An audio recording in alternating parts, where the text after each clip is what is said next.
Ashadha நவராத்திரிக்கான blessings and messages தான் நம்ம பார்த்துட்டு இருக்கோம். இன்னைக்கு 2ஆம் நாளான இன்று உங்களுக்காக எடுக்கப்பட்டிருக்கக்கூடிய அட்டை ஸ்ரீ பைரவி பாதா.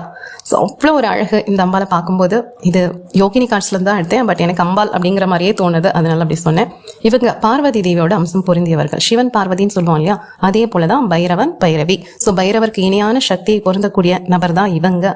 அதே போல அச்சமின்றி அறிவோடும் மிகுந்த தெளிவோடும் உங்க வாழ்க்கையை வாழ்றதை நீங்க நோக்கமா வச்சுட்டு இருக்கீங்க அப்படின்னா இவங்களுடைய ஆற்றல் உங்களுக்கு சரியாக பொருந்தும். ஒரு நல்ல வழியில உங்களை அழைச்சிட்டு போறதுக்கு பைரவியை தவிர்த்து வேற யாரும் இல்லை. அப்படி துணிச்சலோட, அந்த துணிச்சல் இருக்கிற இடத்துல நம்மளோட அறிவும் செயல்படணும், சரியா? ஸோ அறிவின்றி செயல்படுவது அபத்தமாக இருக்கும் இல்லையா, அது போலதான் இவங்க கிட்ட எல்லாமே சகலகலா வள்ளி அப்படின்னு சொல்லலாம். அவ்வளோ ஒரு அழகான மாற்றத்தை நம்ம வாழ்க்கையில கொடுக்கக்கூடிய நபர்.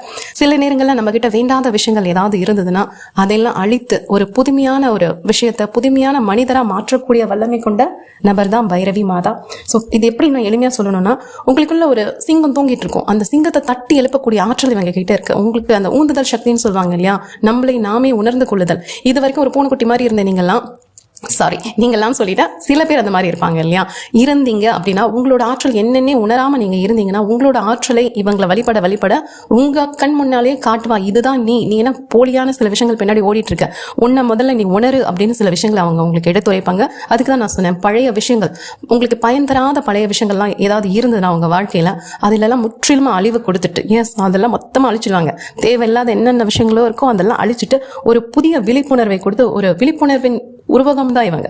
ஸோ ஒரு புதிய மாற்றத்துக்கு நீங்க தயாராகிட்டு இருக்கீங்கன்னா கண்டிப்பா இவங்களை வழிபாடு செய்யுங்க. நல்ல ஒரு மாற்றத்தை நீங்க உணர்வீங்க. இப்ப நான் இங்க வாசிக்கிறத விட இப்ப இந்த அட்டையை பார்த்து நான் உங்களுக்கு ரெசனேட் ஆகி நான் சொல்லிட்டு இருக்கேன்ல, இது எல்லாத்த விட இவங்களை நீங்க வழிபாடு செய்யும் போது உண்மையான தூய்மையான மனதோட, நான் எப்பவும் சொல்றதான், ஸ்படிகம் போல உங்க மனசை வச்சுட்டு எந்த ஒரு அம்பாலா இருக்கட்டும், தேவியா இருக்கட்டும், நீங்க எந்த ஒரு சக்தியுமே, ஒரு மனதுல எந்த வித கள்ளம் கபடம் தீமை தரக்கூடிய விஷயங்கள் எதுவுமே இல்லாம வழிபாடு செஞ்சீங்கன்னா அவங்க கண்டிப்பா நம்ம கிட்ட வருவாங்க. நம்ம கிட்ட வந்து நமக்கு என்ன வேணும் அப்படிங்கறத அவங்களால உணர முடியும். அது நன்மை பயக்கும்னா கண்டிப்பா நம்மளுக்கு அவங்க செஞ்சு தருவாங்க. இது சொன்னாலாம் புரியாது, உணர்ந்தாதான் புரியும். ஸோ இன்னைக்கு பைரவி பாதா வந்திருக்கா. அவளோட அட்டையை பார்த்து வாசிக்கும் போது எனக்கே அவ்வளோ ஒரு ஆனந்தமாவும் சந்தோஷமாவும் ஒரு அம்பாலை பார்க்கும்போது எப்படி ஒரு மன மகிழ்ச்சி வரும், பிரமிப்பு வரும், அது போன்றுதான் எனக்கே இங்க தோணுது. ஸோ உங்க மனசுல ஏதாவது பயங்கள் இருந்ததுன்னா ஓம் பைரவியே நமகா அவ பேரை சொல்லுங்க. கண்டிப்பா அந்த பயங்கள்லாம் தவிடு பொடியாகும். கண்டிப்பா இது மரண பயம் சார்ந்து இருந்தா கூட பரவாயில்ல, உங்களை பயமுறுத்தக்கூடிய விஷயங்கள் எதுவோ அது அந்த பைரவியோட பாதத்துல சரணாகதி பண்ணிடுங்க. பயங்கள்லாம் காணாம போயிடுறத நீங்க உணர்வீங்க. நன்றி.